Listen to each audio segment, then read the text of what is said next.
Hello everyone, this is Satvik. I hope you are doing good. And in this video, we'll be discussing about passwords. So without getting any delay, let's dive into the video.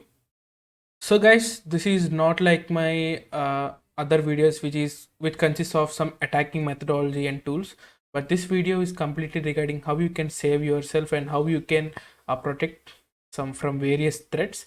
And now we'll be discussing about how we can save our passwords, which means how we can save our accounts. So why I told you the statement is, so password is like a key. Suppose you can take a manual key. So what you do with the key, you unlock a lock, right? If you have a key, you can unlock it, or else you can't unlock it. So if you take a room as an account and a lock as a lock, okay, so if you have a key, you can enter that account and you can do some various stuff with that account. Suppose if you take an Amazon account, you can buy some various things, okay, or you can buy some subscriptions, you can pay bills, you can do various kinds of things. So the passwords has been introduced a long back and still it is being used nowadays. There are some new technologies, but still password is one of the most used way right now in the world. So now I'll be discussing how we can uh, save ourselves from getting our passwords into the wrong hands. Okay, so let me take my notepad. I'll write some stuff, guys. Okay, so I'm basically not a PPT kind of person, but still I would like to write some points so that you can find them helpful.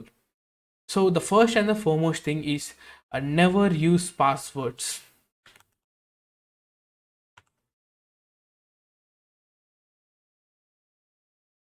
So in place of passwords, use passphrases. Suppose if you take a guy name as Rahul. So let's take name as Rahul. Sorry.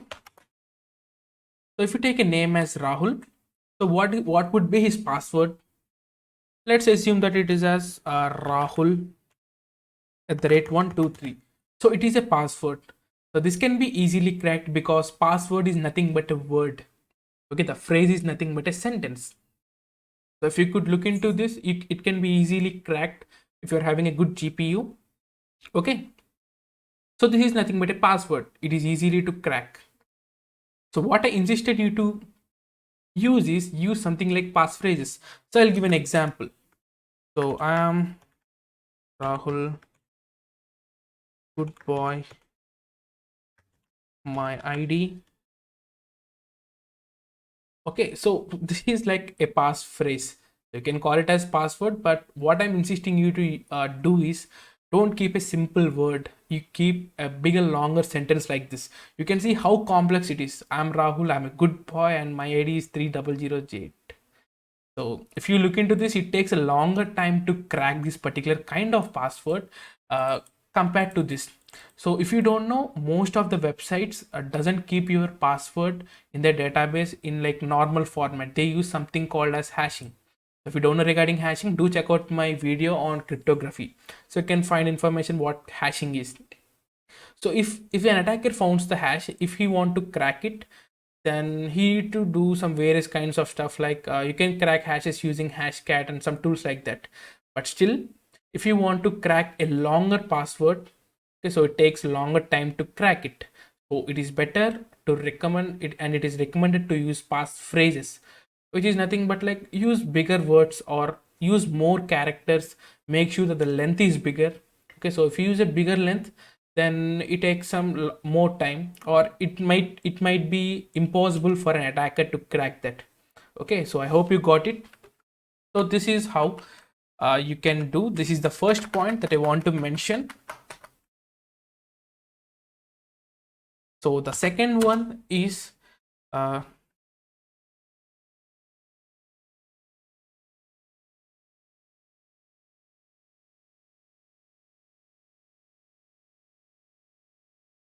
okay, so what you need to do is don't use the same password for multiple sites. Suppose let's think that you put this particular phrase as your password. So what I would recommend you to do is don't keep the same password for the multiple sites. So let's think that you are having the same password. I am Rahul, I am goodbye, my ID 3008 for the various sites. Let's think a site, a company got breached. So breach is like when an attacker attacks it, he gathers some various kinds of information from the database through SQL injections and stuff. Okay, so if he got this password, he can simply try to use this password in almost all the accounts that you are having or you own. So then what could happen? Then he could definitely come into your account and he can definitely do some various kinds of stuff. So that's the reason it is better to use the don't use the same password for the multiple sites. And also if you want to use passwords, okay, not only like this, there are so many websites. Suppose let me show you an example.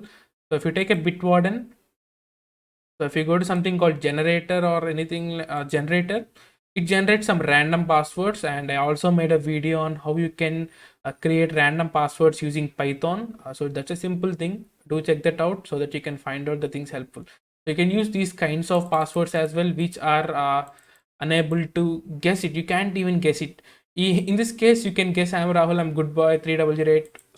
Sometime I'm not saying you can guess that all the time, but you can. Let's think in 1/1000th case, an attacker could guess that. But if you use something like this, he can't even guess that. Okay, he should completely depend upon his GPU to crack your password, and then it won't happen. So that's the best reason to use a password like this. So I'm saying you might be feeling that this guy is saying everything like don't use the same password for the multiple sites, don't use small passwords, use some bigger passwords like passphrases or things like that. Then who could remember that? Yeah, everyone has a memory, right? Up to some extent you can't remember all suppose if you are having your account in like 200 websites, you can't remember all the passwords that you kept for the 200 websites, right? It's really problematic. So that's the area where these password vaults come into the place. So there are some various password vaults, guys. Vaults are like wallet. So the one is LastPass. So the LastPass is a famous password manager, but this is little bit commercial. The reason is there are some things like you can only use this particular LastPass on only one device. Suppose if you want to have access to your passwords on your mobile phone, then it wouldn't be possible because you can only have this LastPass account only on any either of the device. Like it could be on your Android mobile phone or it could be on your what you call a laptop, anything. Okay, but this is the best way to save your passwords. And also the one I use personally is Bitwarden. This is not a sponsored video, guys. So I use this personally, you can see it. I use this. So this is an open source password manager. So what they do basically is they collect your passwords for the various sites and they put it in the cloud, which will be encrypted format, so that you don't need to worry about what happens in the cloud and stuff like that. Okay, so and you might be thinking that wait, why do we want to use a third party if our browser is allowing us to save the passwords? Never ever do that. Never ever save your passwords in your browser. Okay, so there are some various tools, guys.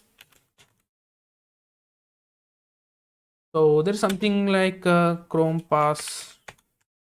There is a tool related to Chrome Pass. So what it basically does is, so if you run this tool, so this is a tool like a tool.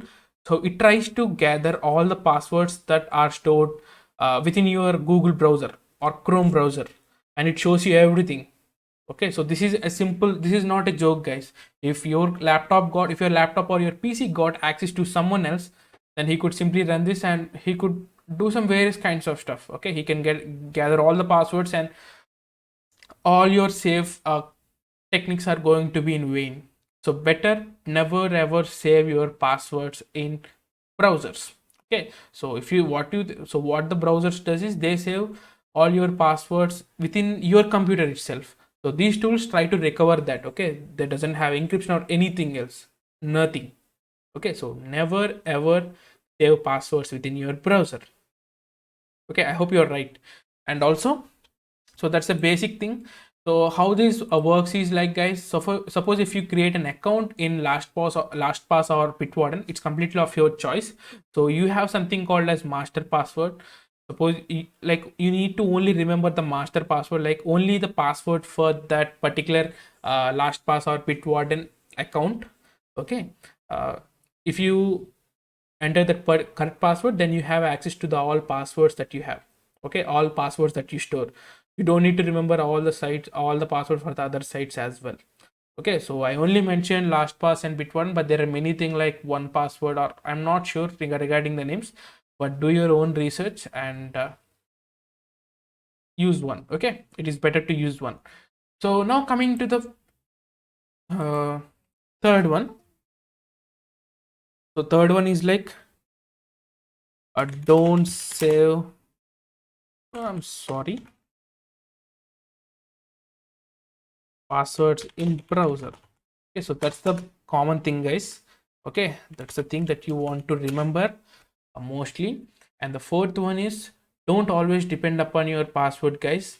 So suppose if you think suppose by some ways, I hope let's think by some ways I got your access to your password. Okay, so let the password be I'm Rahul, I'm good boy, my ID this one.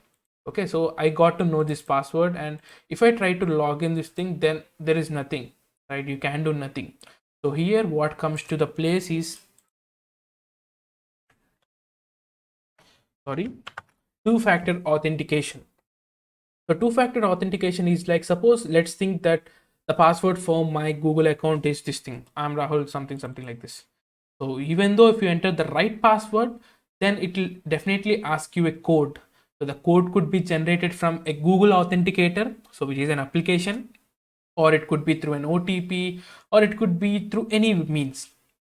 So what basically it does is it asks for next thing. Okay, suppose even though if you have a key, it is asking for, do you have anything others? Okay, if you enter the right OTP or right authentication code, then you will have access to your account. So even in the worst case, if you use a two-factor or the multi-factor authentication, mostly we use two-factor authentication. If you use this, your account doesn't get hacked. Okay, no one can do anything. And also, guys, one important thing you need to know is, so I already talked regarding data breaches. So data breach is nothing but let's think a company X. So company X is having some data servers, right? So let's think by an attacker successfully able to find out an SQL injection vulnerability on that site and site X. So through the SQL injection, let's think he got access to the all the data that is stored in the database of that particular company. He could sell that all the data in the dark web or on the deep web or anywhere else. Okay, so it consists of some like your passwords and stuff. So how do you know that? So how can you know if your data got breached on any other websites? So you can't always feel like the company that I'm using or the service that I'm trusting on this particular company doesn't get compromised. There could be some ways of how like it may get compromised. So the best and the best site is have I been tuned. Okay, so this website have I been pwned. So what it checks is you can simply enter your email or a phone. Okay, so it simply searches for,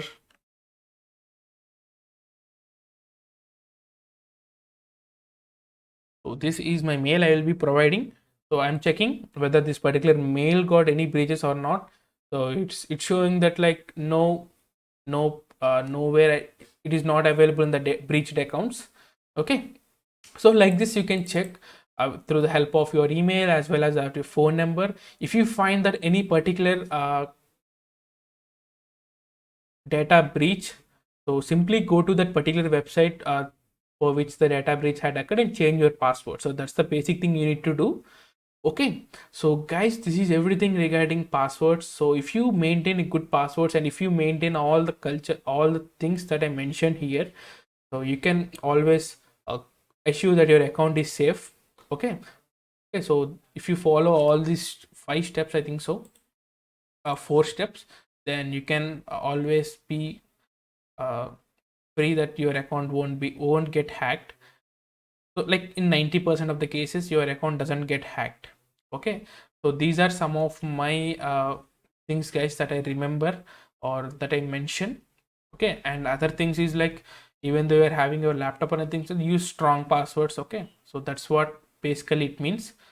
So I hope you found this video helpful, guys, and if I missed any one of them, do mention in the comment below, or do mention in the comment section below, so that I can check that out. And really thank you guys for watching this video. And also, if you are having any doubts regarding cyber security, do check out my Discord server, so where you can find some like-minded people, and you can get your doubts solved. Okay, so most of the people are asking me in the comment section regarding installation and stuff.